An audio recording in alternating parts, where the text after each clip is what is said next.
नमस्कार मंडळी. तर मी प्रिया पवार आणि आज सकाळी सकाळी मी आता बागेमध्ये आलेले आहे. आपल्या बागेमध्ये पारोशीची वेल आहे, म्हणजे घोसाळी म्हणून बघा भाजी येते. त्याची वेल मी एक 4-5 दिवसापूर्वी कट करून टाकली होती, कारण आता फळं द्यायचं ते बंद झालेलं आहे. आणि ही जी पारोशीची भाजी असते ना, त्याचा काथ्या तयार होतो. तर सगळ्या जितक्या पण पारोशी धरलेल्या आहेत, म्हणजे फळं धरलेले ती आता म्हणजे काढून घ्यायला सुरुवात केलेली आहे. त्याच्यानंतर तो आपण सुकवायचा आणि उन्हामध्ये, आणि सुकल्यानंतर म्हणजे जवळजवळ 15 ते 20 दिवस लागतात सुकायला, आणि त्याच्यानंतर त्यापासून की नाही काथ्या तयार होतो.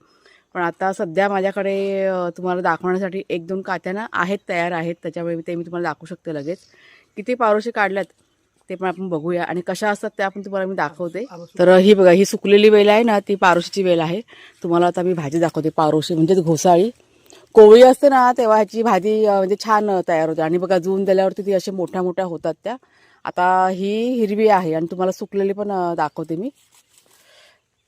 आणि ही बघा, ही आता आपोआप त्या वेलीवरती सुकलेली आहे. आता वरचं हे जे कवच असतं ना ते काढून घ्यायचं, आणि ह्याच्या आतमध्ये असतो कात्या. हे बघा, हे जाळीदार दिसतोय ना, तो कात्या आहे.